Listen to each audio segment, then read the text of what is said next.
दोस्तों, एक उल्लू ने बताया कि चाहे कोई कितना ही सगा हो, अपनी पत्नी को इन दो लोगों के साथ अकेला कभी मत छोड़ना, नहीं तो वह आपकी औरत को गर्भवती कर देगा। वह औरत वरना वापस नहीं मिलेगी। दोस्तों, आज की कहानी बड़ी ही रोचक और ज्ञानवर्धक है। चलिए जानते हैं उन दो बातों के बारे में जिन्हें हमें दूसरे के हाथ में नहीं देनी चाहिए। चाहे कोई कितना ही सगा, कितना ही प्यारा क्यों ना हो, दूसरे के हाथ में देने पर यह फिर वापस नहीं मिलती है। और अगर वापस मिल भी जाती है तो फिर पहले की तरह रहती नहीं है। फिर उसे कोई और यूज कर लेता है, इस्तेमाल कर लेता है और उसकी एक चीज भी चाट लेता है, चूस लेता है, जो कि कड़वा है पर सच है। मित्रों, आज का वीडियो, आज की जानकारी बहुत ही महत्वपूर्ण और जीवन में प्रेरणा देने वाली है। यदि आपने वीडियो को पूरा देख लिया तो विश्वास मानिए आप बहुत ही अनमोल बात सीख जाएंगे। इस सुंदर सी वीडियो को लाइक जरूर करें और हम विश्वास दिलाते हैं यदि आप हमारे चैनल को सब्सक्राइब कर लेते हैं तब आपको ज्ञान भरी बातें सीखने को मिलेंगी। सब्सक्राइब जरूर करें। तो चलिए बिना देर किए आज की ये कहानी शुरू करते हैं। मित्रों, अब वहीं आ जाइए। उल्लू और गधे का दूसरा संवाद मैं आपको सुनाने जा रहा हूं। उधर उल्लू गधे की पीठ पर बैठकर जंगल की सैर कर रहा था। उल्लू का मकसद गधा को रास्ता बताना नहीं था। उल्लू का मकसद तो था गधे को मूर्ख बनाकर उस पर सवारी करना। वो गधा चलते चलते गांव के नजदीक पहुंच जाता है, लेकिन उल्लू उसे वहां से वापस फिर जंगल की ओर बुला लाता है। बेचारा भोला भाला गधा उल्लू के शातिर दिमाग का शिकार बनता चला जा रहा था। उल्लू बोला, देख भाई गधे, अभी सफर कुछ लंबा है, नगर तक पहुंचने में देर लगेगी। तब तक मैं तुझे एक कहानी सुनाता हूं, तू ध्यान देकर सुनना। तू जानता है कि वो कौन सी चीजें हैं जो दूसरे के हाथ में नहीं देनी चाहिए, चाहे कोई कितना ही सगा क्यों ना हो। गधे ने कहा, हां गुरुदेव, मुझे ये बात जरूर बताइए। अक्सर लोग मुझे भोला भाला समझकर मेरा फायदा उठाते हैं और मुझसे वो चीजें मांग ले जाते हैं। यदि आप मुझे पहले से बता दोगे तो मैं भी सतर्क हो जाऊंगा और कभी भी इन तीन चीजों को दूसरे के हाथ में नहीं दूंगा। तब उल्लू कहता है, ध्यान से सुनो, मैं तुम्हें एक कहानी सुनाता हूं और बताता हूं कि कौन सी वो तीन चीजें हैं जिन्हें दूसरे के हाथ में नहीं देनी चाहिए, वरना वापस नहीं मिलेंगी। तो सुनिए, एक समय की बात है। किसी शहर में एक राजा रहता था। उस राजा की कोई संतान नहीं थी। रानी के गर्भ से कोई संतान पैदा नहीं हुई थी। राजा बहुत दुखी रहता था। राजा जब भी अपने नगर में बाहर निकल कर जाता तो कुछ लोग उससे कहते थे कि ये राजा तो निर्वंशीय है और इसकी रानी बांझ है। ये राजा तो जरूर पूर्व जन्म का महापापी होगा। सुबह सुबह इसका मुंह देखने पर देखने वाले को शाम तक भोजन नसीब नहीं होता है और न उसका कोई काम बन पाता है। उसके बने बनाए काम बिगड़ जाते हैं। मित्रों, अपनी प्रजा के लोगों की ऐसी बातें सुनकर राजा बड़ा दुखी होता है। राजा ये अच्छी तरह जानता था कि प्रजा के लोग कुछ ना कुछ कमी तो हर किसी में निकालते हैं और जब तक पुत्र या पुत्री नहीं होगी तब तक मुझे भी इनके ताने सुनने को मिलेंगे। इन्हीं सब बातों से राजा और रानी बहुत उदास रहने लगे। एक दिन राजा अपनी रानी के साथ अपने महल में टहल रहे थे और मन में यही सब बातें चल रही थीं कि परमात्मा, क्या है मेरी किस्मत, जब राज्य दिया तो राज्य चलाने वाला भी तो होना चाहिए था। आज हमारी ये दशा है कि हम जिधर भी जाते हैं उधर ही लोग हमें निर्वंशी कहकर ताना मारते हैं। लोगों की बातें सुनते सुनते मेरा हृदय छलनी हो गया है। मित्रों, अपने पति के चेहरे पर अत्यंत उदासी का भाव देखकर रानी समझ जाती है कि जरूर मेरे पति किसी बड़े दुख में डूबे हुए हैं। रानी एकदम हाथ जोड़कर पूछने लगी, महाराज क्या बात है? रोज तो आप खुश नजर आते हैं, लेकिन आज किसी गहरी चिंता में डूबे हुए मालूम पड़ रहे हैं। तब राजा ने कहा, रानी तुम मुझे मेरे हाल पर छोड़ दो। मैं क्यों उदास हूं, किस चिंता में हूं, इसकी तुम्हें चिंता करने की कोई जरूरत नहीं। तो रानी कहती है, महाराज ऐसा आप क्यों कह रहे हैं? मैं आपकी पत्नी हूं। तुम्हारे ऊपर कोई मुसीबत आ जाए, कोई दुख तकलीफ हो जाए, उसके बारे में जानना मेरा पूछना पूरा अधिकार है। उस दुख में शामिल होना मेरा धर्म है। मैं अपना धर्म निभा रही हूं महाराज। आपका दुख, आपकी चिंता, मेरा दुख, मेरी चिंता है। अपनी प्रिय रानी की ऐसी बातें सुनकर राजा साहब कहते हैं, महारानी यदि तुम मेरी चिंता का कारण जानना चाहती हो तो उसका कारण है हम दोनों का निसंतान होना। जब भी मैं नगर में निकल कर जाता हूं तो लोग मुझे देखकर मुंह छुपाते हैं, हमें निर्वंशी कहते हैं, तुमसे बांझ कहते हैं। दुनिया की बातें अब हमसे सुनी नहीं जाती। मैं भगवान से पूछना चाहता हूं कि भगवान, मैंने किस जन्म में कौन से पाप किए हैं जो आज हमें इस जन्म में चुकाने पड़ रहे हैं? हमें संतान का सुख देखने को नहीं मिल रहा है। एक बार हमारे घर में संतान पैदा हो जाती, भले ही चाहे वो जन्म लेने के बाद मर जाती। मित्रों, रानी अच्छी तरह से समझ गई कि मेरे महाराज इसी बात को लेकर दिन रात दुखी रहते हैं, इसलिए महाराज अपना राजकाज भी ठीक से नहीं कर पा रहे हैं। मुझे महाराज की यह चिंता दूर करनी होगी। यही सोचकर रानी ने अपने महाराज को खुश करने का निश्चय कर लिया। उसने सोचा कि हकीकत में ना सही पर कम से कम मैं झूठ बोलकर ही महाराज को खुश कर दूं। मित्रों, राजा की बड़ी रानी कुछ दिनों के बाद राजा को यह झूठी खबर देती है कि महाराज मेरे गर्भ ठहर गया है अब आपको संतान को लेकर चिंतित होने की कोई जरूरत नहीं है।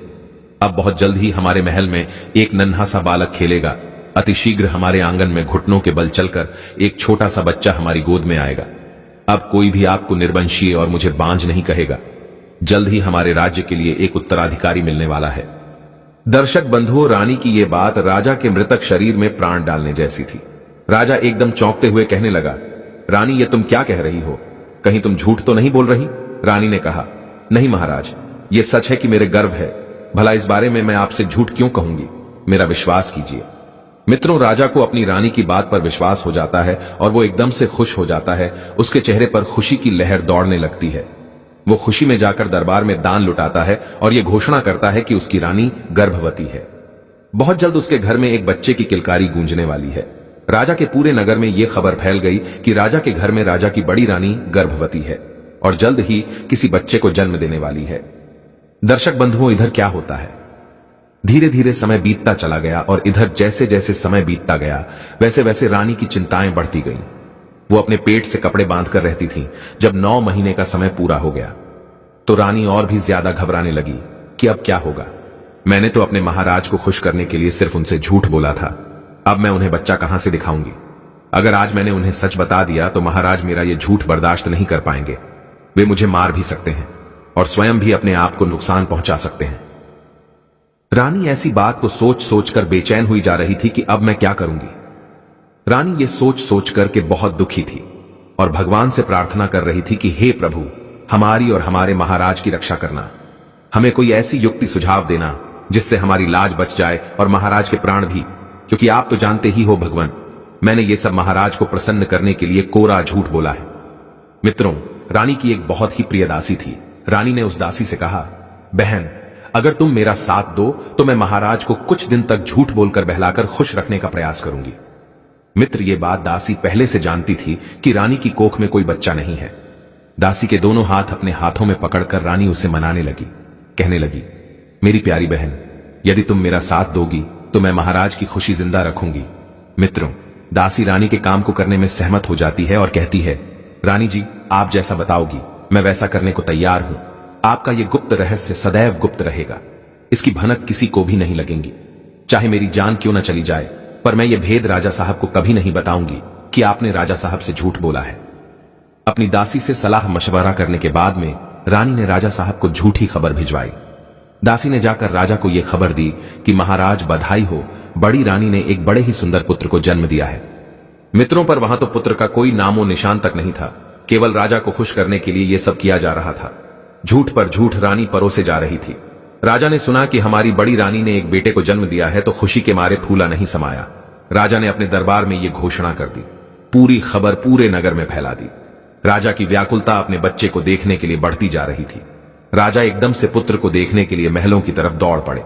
रानी भी ये जानती थी मित्रों कि महाराज बच्चे को देखने जरूर आएंगे, इसलिए रानी ने पंडित को सीखा पढ़ाकर और उसे बहुत सारा धन देकर कहलवा दिया कि राजा साहब, आप अभी अपने बच्चे का मुख दर्शन नहीं कर सकते। राजा ने पूछा, ऐसा क्यों? हम अपने बच्चे के दर्शन क्यों नहीं कर सकते? तब पुरोहित कहता है, महाराज, अगर आप इस समय अपने बच्चे के दर्शन करेंगे तो आपके लिए बहुत बड़ा दोष लग जाएगा। बच्चे के प्राण भी संकट में पड़ सकते हैं। इसलिए पुत्र को देखने की जिद ना करो। पुत्र आपका है और आपके महलों में रहेगा। आपको तो यही सबसे बड़ी खुशी होनी चाहिए। भगवान की कृपा से इतनी बड़ी खुशी मिली है तो कम से कम उसका आप धैर्य बनाकर रखिए। हे राजन, जब वो लड़का बड़ा हो जाएगा और जब लड़का शादी के लायक हो जाएगा, जब आप अपने पुत्र का विवाह करेंगे, तब आप अपने पुत्र को देख सकते हैं। मित्रों, अपने कुल पुरोहित की बात सुनकर राजा को पहले तो बहुत दुख हुआ, फिर सोचा, चलो कोई बात नहीं, घर में संतान तो हो ही गई, लड़का तो हमारा ही है, कभी ना कभी तो देखने को मिल ही जाएगा। मुझे लोग अब ताने नहीं देंगे, कोई मुझे निर्वंशी नहीं कहेगा। हमारा बेटा जब बड़ा हो जाएगा और जब हम उसकी शादी करेंगे तब हम उसे देख लेंगे। कुल पुरोहित की बात सुनने के बाद राजा संतोष धारण करके राज दरबार की तरफ निकल जाता है और दरबार में पहुंचकर खूब दान लुटाता है। उधर रानी महलों में बैठकर बहुत रोती है कि मैंने अपने महाराज को झूठी खुशी देकर अच्छा नहीं किया। पुत्र की शादी तक तो मैं बची रहूंगी, उसके बाद क्या होगा? यही सब सोच सोचकर रानी का कलेजा बैठा जा रहा था। दासी ने कहा, रानी घबराइए नहीं, अब पुत्र के जवान होने तक तो तसल्ली रखिए, उसके बाद फिर कोई रास्ता भगवान जरूर निकाल लेंगे। मित्रों, इस प्रकार दासी ने रानी को समझा दिया। इधर समय गुजरता है, धीरे धीरे 20 साल बीत जाते हैं। इधर राजा को लग रहा था कि हमारा पुत्र अब तो जवान हो गया है। जन्म हुए 20 साल हो गए। राजा ने चारों तरफ इस बात का ऐलान कर दिया कि हमारा राजकुमार विवाह के योग्य हो गया है। राजा का यह फरमान सुनकर राजकुमार के रिश्ते माने आने लगे। कई राजा महाराजाओं के यहां से नाई पंडित आए और राजा से शादी करने के बारे में बात की। कहने लगे, महाराज आप अपने राजकुमार को दिखाइए, हम अपनी राजकुमारी का रिश्ता तुम्हारे राजकुमार के साथ तय करने आए हैं। जब राजकुमार की कई शादी वाले आए तो राजा तत्काल अपनी रानी के कक्ष में पहुंच जाता है और बोला, फिर ये हमारे पुत्र के विवाह वाले आए हैं, तुम्हारी आज्ञा हो तो मैं बेटे की शादी के लिए हां कर दूं। बेटे का विवाह तो एक ना एक दिन करना ही है और मुझे भी बहुत इस बात की उत्सुकता है कि जल्दी से जल्दी मेरे बेटे का विवाह हो जाए तो मुझे उसके मुख का दर्शन देखने को मिल जाएगा। हे रानी, कई देशों के नाई पुरोहित आए हैं और वे हमारे राजकुमार को देखना चाहते हैं। हे रानी, मुझे ना सही तो कम से कम उन लोगों को राजकुमार को दिखा ही दो। मित्रों, रानी अब कैसे कह दी कि पुत्र तो है ही नहीं।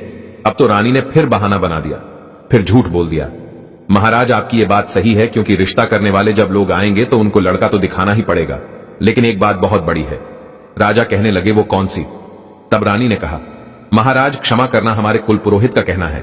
मैंने कुल पुरोहित से पूछा था तो उन्होंने बताया कि लड़का अगर यहां दिखा दिया तो बहुत बड़ी हानि हो जाएगी। हो सकता है लड़के की मृत्यु हो जाए। जिसको विवाह करना है वो इस शर्त पर करके जाए कि लड़का जब दूल्हा बनकर ससुराल जाएगा तो वहीं देखने को मिल जाएगा। जिसको बिना देखे रिश्ता तय करना है वो कर जाए, अन्यथा वापस चला जाए। रानी की बात को सुनकर के राजा फिर वापस चला जाता है और जो रिश्ता लेकर के आए थे उनसे जाकर के कह दिया कि भाई लोग क्षमा करना, बिना देखे ही अगर आप रिश्ता तय करना चाहते हैं तो हम करने को तैयार हैं, क्योंकि हमारे कुल पुरोहित का कहना है अगर लड़का अभी दिखा दिया तो बहुत बड़ा अपशगुन हो जाएगा। लड़के के लिए कुछ भी हो सकता है, इसलिए लड़का यहां नहीं दिखाया जाएगा। लड़का सीधा विवाह मंडप में दिखाया जाएगा। अगर आपको यह मंजूर है तो आप हमारे पुत्र के साथ रिश्ता कर सकते हैं, वरना मेरी मजबूरी है। मित्रों, यही बात राजा ने उन सभी देशों के नाई और पुरोहितों के सामने रखी। ये बात सुनकर के वहां से वे सब लोग वापस चले जाते हैं। मित्रों, संयोग से एक राजा ऐसा आता है जो बिना राजकुमार को देखे ही अपनी बेटी का रिश्ता तय करके चला जाता है। बोला, कोई बात नहीं, लड़का मंडप में तो देखने को मिल ही जाएगा, तो वहां देख लेंगे, इसमें क्या है। मित्रों, वही होता है। वो राजा जो था अपनी बेटी का रिश्ता उस लड़के से तय करके अपने घर को चला जाता है। किस लड़के से? जो सिर्फ राजा की कल्पनाओं में था, जिसका अभी जन्म भी नहीं हुआ था। उधर घर जाकर के राजा अपने विवाह की तैयारियां करने लगता है। इधर राजा सारी बात अपनी रानी को जाकर बताता है कि एक राजा ने अपनी बेटी का रिश्ता हमारे पुत्र के साथ तय कर दिया है और विवाह की तारीख भी पक्की हो चुकी है। अब हम अपने पुत्र का बड़ी धूमधाम से विवाह करेंगे। मित्रों, अपने राजा की बात को सुनकर के रानी ने कुछ जवाब नहीं दिया। कहने लगी, ठीक है, हम तैयार हैं, तुम विवाह की तैयारी करो और बेटी की शादी शान से करने के लिए जाओ। राजा के साथ कुछ समय बिताने के बाद राजा अपने दरबार को आ जाता है। इधर रानी को बड़ा दुख होता है। रानी ने अपनी दासी को बुलाया और रानी बहुत रोई। कहने लगी, बहन, अब तो हमारे पुत्र का विवाह भी हो गया है, तारीख भी निश्चित हो गई। अब बताओ मैं क्या करूं? इस बात को मैं कैसे छिपाऊं? अब मैं कैसे जिंदा रहूंगी? हे दासी, मैंने ऐसा झूठ काहे को बोला? मैंने ऐसा झूठ बोलकर के अपने पति को खुश क्यों किया, जिस झूठ में मैं ही फंसती चली जा रही हूं। मित्रों, दासी उस रानी के लिए धैर्य बंधाती है और कहती है, रानी, जब आपने झूठ बोला है तो भगवान से प्रार्थना करो कि आपका झूठ पकड़ा ना जाए। परमात्मा कोई ना कोई रास्ता हमें जरूर दिखा देंगे। मित्रों, इधर जब शादी की तारीख आती है तो राजा बारात को सजाते हैं। अपने पुत्र का विवाह करने के लिए बारात को ले चलने की तैयारी करते हैं। राजा ने अपने रिश्तेदारों में हर जगह खबर भिजवाई। रानी से कहा कि अपने पुत्र को दूल्हा बनाओ और उसे डोली में बैठा दे। आगे राजा ने कहा, आप अपने पुत्र को दूल्हा बना करके तैयार करिए और मैं बारात को देखता हूं। राज दरबार की ओर राजा निकल जाता है। इधर रानी दासी के पास में बैठी बैठी बहुत रो रही है और कह रही है कि दासी, अब मैं क्या करूं? फिर रानी ने और दासी ने सलाह मिलाई। रानी ने कहा कि दासी, मेरे दिमाग में एक बात आती है, अब जो होगा सो होगा, लेकिन हमें यह रहस्य, यह भेद छुपाना तो पड़ेगा ही। तुम एक काम करो, एक आटे का दूल्हा बनाओ और उसे सजाकर अच्छी तरह से पालकी में बैठा दो। सबसे कह दो कि यह पालकी कहीं रास्ते में खोलकर कोई भी ना देखे। पालकी सीधी विवाह मंडप में ही खोली जाएगी। मित्र, वही होता है। दासी ने आटे की एक लूट बनाई और उसका एक दूल्हा बनाया और दूल्हा बनाकर उसको सजाकर उसी पालकी में बैठा दिया। पालकी भी चारों तरफ से बंद कर दी और पालकी में राजकुमार बैठा हुआ है जो सिर्फ आटे का है, और पालकी को चारों तरफ से बंद कर दिया।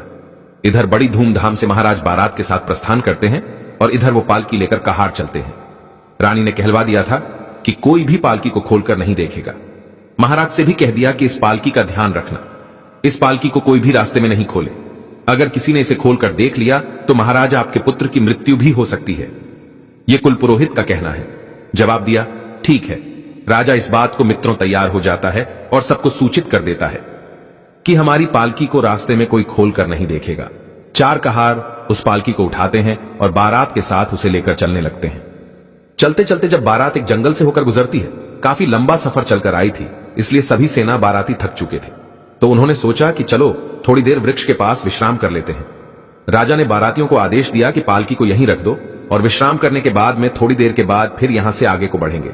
मित्रों, वही होता है। कहारों ने एक वृक्ष के पास में उस पालकी को रख दिया। इधर क्या होता है, जहां कहारों ने एक अलग वृक्ष के पास में पालकी रखी हुई थी, उसी पेड़ के पास में एक बिल था। इच्छाधारी नाग नागिन का जोड़ा रहता था। नागिन ने जब पालकी की ओर देखा तो अपने पति नाग से कहने लगी, अरे ये कैसी, इसमें तो दूल्हा ही नहीं है। देखो ना, इसमें तो आटे का दूल्हा बनाकर बैठा दिया है। मित्रों, ये बात सुनकर के नागिन ने अपने पति नाग से कहा कि पिया जी, इस संसार में बहुत बड़ा अंधेर है। नाग बोला, कैसा अंधेर है? तब वो नागिन कहती है, पिया जी, इस पालकी में दूल्हा नहीं है और बिन दूल्हे की कैसी बारात। और ये बारात तो ऐसी है जो बिना दूल्हे के ही जा रही है, और जब ये बारात बिना दूल्हे के वहां पहुंचेगी तो सोचो इनका क्या हाल होगा। इतना बड़ा अंधेर तो मैंने आज तक नहीं देखा जो बिन दूल्हे के जा रही हो। इस पालकी में दूल्हा तो है ही नहीं, केवल आटे का बना हुआ दूल्हा रखा है। नाग कहने लगा, प्रिय, हमें विश्वास नहीं होता। शायद हो सकता है तुम झूठ बोल रही हो। हमें दिखाओ तो ठीक कि बिन दूल्हे की कैसी बारात है। नागिन ने कहा, अगर ऐसी बात है तो चलिए, जहां लोग बैठे हैं वहां जाकर आप खुद ही देख लीजिए। जो पालकी रखी है उसमें एक आटे का बना हुआ दूल्हा बैठा है और किसी भी बारात वाले को यह पता नहीं है कि इस पालकी में आटे का दूल्हा है। सब लोग उसे राजकुमार समझ रहे हैं। मित्रों, नागिन अपने पति नाग को लेकर के पत्तों में छिपकर उसी पालकी के निकट पहुंच जाती है और उसके अंदर घुस जाती है तो वहां उसने देखा कि आटे का एक बहुत बड़ा पिंड रखा हुआ था। दोनों ने चुपचाप देखा और फिर अपने बिल के पास वापस आ गए। यह देखकर नाग बड़ा आश्चर्य में पड़ गया। फिर नाग ने अपनी पत्नी नागिन से कहा, हे नागिन, मैं तुमसे कुछ कहना चाहता हूं। नागिन कहने लगी, हां पिया जी, कहिए, क्या कहना चाहते हो। तब नाग बोला, अगर आपकी आज्ञा हो तो मैं इस राजा के विवाह मंडप तक इसकी शोभा बढ़ा दूं। नागिन कहने लगी, क्या कहना चाहते हो? मैं कुछ समझी नहीं। तब नाग बोला, हे प्रिय, मैं ये कहना चाहता हूं कि अगर तुम्हारी इच्छा हो तो मैं इस आटे के दूल्हे में जाकर के बैठ जाऊं, अपना रूप बदलकर, और इस राजा का लड़का बनकर के, दूल्हा बनकर के मैं इसकी इज्जत बचा लूं। अब आप ही बताइए, अगर ये बिना दूल्हे के बारात लेकर वहां जाएगा और वहां जब ये पालकी खोली जाएगी, जब इसमें से दूल्हा नहीं निकलेगा तो राजा की कितनी बड़ी बदनामी होगी। और जहां ये राजा अपने पुत्र का विवाह करने के लिए जा रहा है, उस राजा की भी बड़ी बदनामी होगी। अगर आपकी आज्ञा हो तो मैं इस राजा का लड़का बनकर इसके विवाह मंडप तक इसकी शोभा बढ़ा दूं। अपने पति की बात सुनकर नागिन कहने लगी, महाराज, मुझे आप पर भरोसा है, पूरा विश्वास है, लेकिन मुझे डर भी है, क्योंकि आप दूल्हे का भेष बना करके उस राजा की बेटी से जब विवाह करेंगे तो आप उसके प्रेम के जाल में फंस जाएंगे और हमको भूल जाएंगे। नाग कहने लगा, प्रिय, आप हम पर विश्वास करिए। आप हमारी पत्नी हैं, हम नागवंशी हैं, हमें क्या उससे मतलब है। केवल हमें इस राजा की इज्जत बचानी है, बस इसीलिए मैं थोड़ा जोर डालकर तुमसे कह रहा हूं। अगर मैं नहीं गया तो दोनों राजाओं के यहां कुछ भी हो सकता है, कुछ भी घटना घटित हो सकती है। इसीलिए मैं आपसे कह रहा हूं, आप हमारी बात पर विश्वास करें। कल मैं जब आऊंगा तो जब बारात यहां इसी स्थान पर आएगी तो मैं तुम्हारे पास लौट आऊंगा। अपने पति की बात को सुनकर के नागिन ने कहा, महाराज, अगर ऐसी बात है तो आप चले जाए, मैं तुम्हें नहीं रोकूंगी। लेकिन महाराज, मुझे डर लग रहा है, कहीं आप उसके प्रेम जाल में फंस न जाना, आप हमें मत भूल जाना। नाग कहता है, प्रिय, आप हम पर विश्वास रखिए और हमें खुशी खुशी जाने की आज्ञा दीजिए। मित्रों, अब तो नागिन अपने पति को आज्ञा देती है। वो नाग उस पालकी में जाकर घुस जाता है और आटे के पिंड में समाहित होकर रूप बदलकर बैठ जाता है। अब वो बहुत सुंदर राजकुमार बन चुका था, बहुत सुंदर दूल्हा बन जाता है। इधर कुछ देर के बाद बारात जब आगे को चलती है, कहार पालकी को उठाकर चलते हैं तो सीधे दूसरे राजा के यहां पहुंच जाते हैं। जब दूसरे राजा के यहां मंडप में पहुंच गए तो उस राजा ने बारात की सुंदर ढंग से अगवानी की, सभी बारातियों की खातिर खुशामद की। जब विवाह करने का समय आया तो कहां राजा साहब, तुम्हारा लड़का कहां है, तुम्हारा दूल्हा कहां है, उसको पालकी से नीचे उतारो। आपने कहा था कि लड़के की पालकी उसी विवाह मंडप में खुलेगी, तो पालकी भी तैयार है, और अब आप अपने बेटे को निकालो ताकि विवाह की रस्में पूरी की जा सके। मित्रों, इधर जब पालकी को खुलवाया जाता है तो उसमें से बड़ा ही सुंदर लड़का निकलता है। इतना सुंदर लड़का था कि राजा की आंखें फटी की फटी रह गई। राजा बहुत प्रसन्न हुआ। राजा सोचने लगा, इसका मतलब कि हमारी रानी हमारे पुत्र को इसीलिए दिखाना नहीं चाह रही थी कि हमारा पुत्र एकदम चंद्रमा के समान सुंदर है। राजा अपने पुत्र को देखकर गदगद हो जाता है। मित्रों, उधर उस लड़की के पिता ने भी जब उस दूल्हे को देखा तो वो भी बड़ा खुश होता है। उसके बाद में विवाह की रस्में पूरी होती है। उस नाग का विवाह उस राजा की बेटी के साथ हो जाता है। बड़ी धूमधाम से विवाह हुआ और विवाह होने के बाद में इधर उस नाग ने अपने पिताजी से कहा, पिताजी, अब हमारी पालकी अलग होनी चाहिए और हमारी पत्नी की पालकी अलग होनी चाहिए। राजा ने कहा, बेटे, ये कितनी बड़ी बात है। कोई बात नहीं, हम तुम्हारे लिए अलग अलग पालकी सजवाए देते हैं। मित्रों, राजा ने हुक्म कर दिया कि हमारे बेटे की अलग पालकी तैयार की जाए और आप अपनी बेटी की अलग पालकी तैयार करवाओ। राजा ने कहा, ठीक है। इस प्रकार से दूसरी पालकी तैयार करवाई। अब कहार लोग उस पालकी को लेकर चल देते हैं। इधर पीछे से बारात चलती है। उसी रास्ते से बारात लौट कर जा रही थी। चलते चलते जब वे उसी स्थान पर पहुंचे तो विश्राम करने के लिए ठहर जाते हैं। कहारों ने उन पालकियों को एक वृक्ष के पास में रख दिया। उसके बाद सब लोग वहां विश्राम करने लगे। इधर क्या होता है, जो दूल्हा था, जो इच्छाधारी नाग था, जो भेष बदलकर राजकुमार बनकर दूल्हा बनकर गया था, उसकी पत्नी नागिन बड़ी ही बेसब्री से उसका इंतजार कर रही थी कि मेरे पति आज का मुझसे वादा करके गए हैं और वे आते होंगे। बारात भी आ चुकी है। वो राजकुमार नाग बनकर के अपनी पत्नी नागिन से मिलने जाता है और मिलकर के बड़ा खुश होता है। कहता है, प्रिय, मैंने इस राजा की इज्जत को तो बचा लिया। मैंने इसके विवाह मंडप की शोभा बढ़ा दी। मैंने उसका विवाह भी करवा दिया और वो होने वाली पत्नी दूसरी पालकी में बैठी हुई है। मित्रों, ये सुनकर नागिन बहुत खुश होती है। नागिन ने कहा, ठीक है महाराज, आपने बहुत अच्छा काम किया है, लेकिन अब आप कहीं नहीं जाएंगे। अब आप यहीं पर रहेंगे मेरे पास। नाग ने कहा, प्रिय, जरा विचार करो, थोड़ी सी आज्ञा हम तुमसे और चाहते हैं। नागिन बोली, कौन सी आज्ञा? जवाब दिया, मैंने इस राजा की इज्जत को तो बचा लिया है। अब ये नई नई दुल्हन आई है और जब ये अपने ससुराल जाएगी, अब जब इसको वहां पर पहुंचकर इसका पति नहीं मिलेगा तो फिर इसका क्या हाल होगा। मैं इस बात को सोच सोचकर बड़ा दुखी हो रहा हूं। इसलिए मैं आपसे कहना चाहता हूं और मेरी कहने की हिम्मत भी नहीं पड़ रही है कि मैं तुमसे कैसे कहूं। तब नागिन ने कहा, इससे हमें कोई मतलब नहीं, कुछ भी हो, लेकिन आपने इसके बारात की शोभा बढ़ा दी। अब आप हमको छोड़कर के यहां से नहीं जाओगे? नाग ने फिर कहा, प्रिय, देखो, आप परेशान ना हो, जरा विचार करो। अगर ये लड़की वहां जाकर के अपने पति को नहीं देखेगी तो फिर इस बेचारी का क्या हाल होगा। ये तो रो रो के मर जाएगी। मैं तुमसे विनती करता हूं, ज्यादा नहीं तो सिर्फ 2 दिन के लिए आप मुझे जाने की आज्ञा दे दो। 2 दिन के बाद मैं आपके पास लौट आऊंगा। जब ये लड़की अपने मायके के लिए चली जाएगी, जब इसके पीहर वाले इसको पीहर ले जाएंगे, तब मैं आपके पास चला आऊंगा। केवल 2 दिन की हमें आज्ञा दे दो। मेरी बात पर विश्वास करो, मैं तुम्हें धोखा नहीं दूंगा। मैंने उस दिन भी कहा था कि हम लोग नागवंशी हैं, इसलिए हम तुम्हें धोखा नहीं देंगे। अपने पति की बात को सुनकर के वो नागिन बड़ी दुखी होती है और कहती है कि हे पिया जी, आज हमें विश्वास हो गया कि तुम हमसे झूठ बोल रहे हो। हमको धोखा देकर के तुम चले जाओगे, तुम हमें भूल जाओगे। हमको तड़पता हुआ छोड़ करके तुम जाना चाहते हो, इसीलिए तुम जाने की बार बार हमसे जिद कर रहे हो। मित्रों, नागिन ने अपने पति से बहुत विनती की, लेकिन नाग उसे बार बार समझाने लगा और कहा कि मैं तुम्हें वचन देता हूं कि मैं लौट करके तुम्हारे पास जरूर आऊंगा। मुझे उससे कोई मतलब नहीं, 2 दिन की आज्ञा हमें दे दो, मैं तुम्हें धोखा नहीं दूंगा। मित्रों, इस प्रकार वो नाग अपनी नागिन को समझाता है और नागिन से आज्ञा लेकर दूल्हा बनकर फिर उसी पालकी में जाकर बैठ जाता है। इधर मेरे बंधुओं, उधर जो रानी थी, वो मंदिर में जाकर भगवान से अरदास लगाती है, प्रार्थना करती है, हे प्रभु, मेरी रक्षा करो, मेरी लाज बचा लो। मैंने तो अपने पति को खुश करने के लिए झूठ बोल दिया, लेकिन हमें यह नहीं मालूम था कि बात यहां तक पहुंच जाएगी। अब मैं क्या करूं, मेरी लाज बचाओ भगवान, नहीं तो मैं मर जाऊंगी।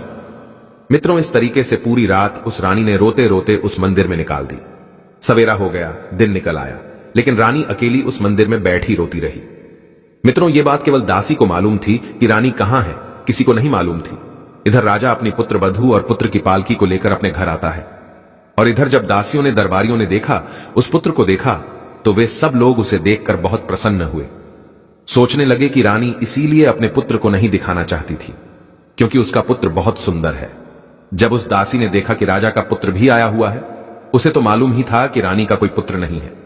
फिर दासी ने कहा कि पुत्र दुल्हन के साथ में आया है, तो उस दासी की आंखें चौंधियां गई।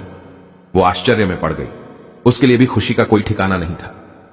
वो दासी भागकर मंदिर में जाती है और मंदिर में उधर रानी माथा पटक रही थी, भगवान से अरदास लगा रही थी। दासी मंदिर में पहुंची और रानी को सारी बात बताती है कि रानी, भगवान ने तुम्हारी सुन ली।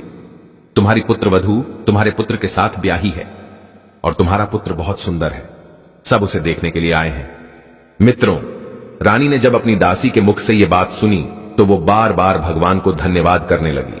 खुशी के आंसू छलक आए और भगवान को धन्यवाद करने के बाद दासी के साथ में वो रानी घर पर आती है और अपनी पुत्र वधू को बड़े सम्मान सहित घर में बुलाकर ले जाती है।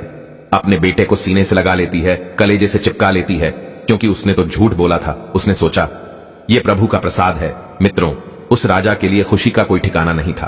अब तो राजा बहुत ही दान लुटा रहा था, भंडारे कर रहा था। राजा के यहां खुशियां ही खुशियां मनाई जा रही थी।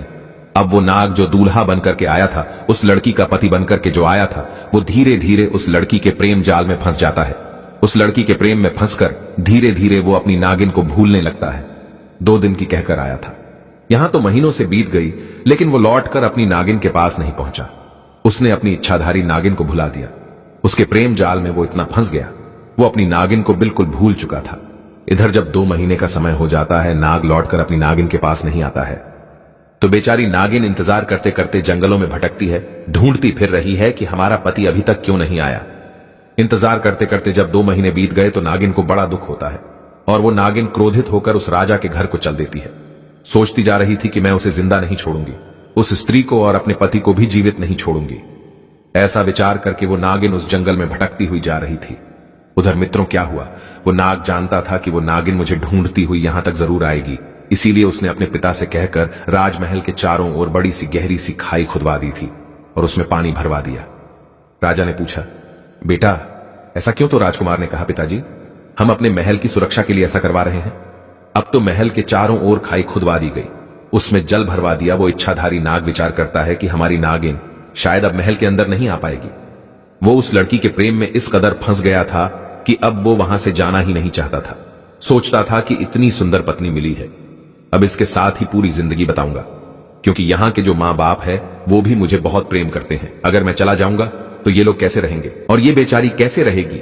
इस प्रकार निश्चिंत होकर वो राजकुमार अपनी पत्नी के साथ राजमहल में रहने लगता है। उधर मेरे बंधुओं, वो नागिन उस लड़की को डसने के लिए चलती है, राजा के राजमहल के पास आती है तो उसने क्या देखा कि महल के चारों ओर बड़ी गहरी खाई खुदी हुई है जिसमें पानी भरा है। नागिन समझ गई कि इसका मतलब क्या है, हमारे पति ने हमें मरवाने के लिए ये जाल बिछाया है। अब तो उसे और भी ज्यादा गुस्सा आया। सोचने लगी कि मैं अपने पति को जीवित नहीं छोड़ूंगी। मित्रों, नागिन इधर उधर रास्ता ढूंढती है कि कोई रास्ता मिल जाए तो मैं महल के अंदर चली जाऊं, उस लड़की के पास में पहुंच जाऊं। कुछ समय के बाद में थोड़ी सी जगह राजमहल में जाने के लिए उस नागिन को मिल जाती है। उसी के रास्ते वो नागिन जो थी वो महल के अंदर पहुंच गई। नागिन ने देखा कि उसका पति उस लड़की के साथ पलंग पर आराम से सो रहा था।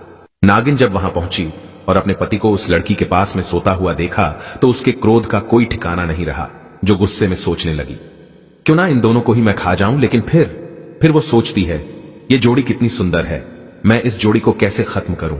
अगर अपने पति को डसती हूं, पति को मरती हूं, तो इस लड़की का क्या हाल होगा, ये पति के बिना मर जाएगी। अगर मैं इस लड़की को डसती हूं और लड़की मर गई तो हो सकता है इसके प्रेम जाल में फंसे होने के कारण मेरे पति भी आत्महत्या कर ले। किसी ने सच कहा है, मनुष्य को अपने जीवन में ये सावधानियां बनाकर रखनी चाहिए, चाहे कोई कितना भी सगा हो। ये 3 चीजें कभी उसके हाथ में नहीं देनी चाहिए। नंबर 1, स्त्री को अपना पति दूसरी स्त्री को नहीं देना चाहिए और पुरुष को अपनी स्त्री दूसरे पुरुष को नहीं देनी चाहिए, वरना ये वापस नहीं मिलेंगे। अगर वापस मिल भी गई तो फिर पहले की तरह कभी नहीं हो पाएंगे। नंबर 2, धन, अपना कमाया हुआ धन कभी दूसरे के हाथ में नहीं देना चाहिए। दूसरे के हाथ में पहुंचा हुआ धन मिलने में बड़ी कठिनाई होती है और वो कभी समय पर काम नहीं आता, इसीलिए अपने धन की अपने ही पास व्यवस्था करें। नंबर 3, बिना पढ़ी पुस्तक की विद्या ये भी समय पढ़ने पर कभी काम नहीं आती। ये 3 चीजें कभी मनुष्य को दूसरे के हाथ में नहीं देनी चाहिए, इस बात को गांठ में बांध लो। नागिन सोचने लगी, हाय मैं कहीं की नहीं रही, मैं तो विधवा हो गई। मैंने जानबूझकर अपने पैर में कुल्हाड़ी मार दी, मैंने अपने हाथों से ही अपना पति दूसरे को दे दिया। भलाई का बदला मुझे कितना अच्छा मिला है, मैं अपने पति को खोकर पछता रही हूं।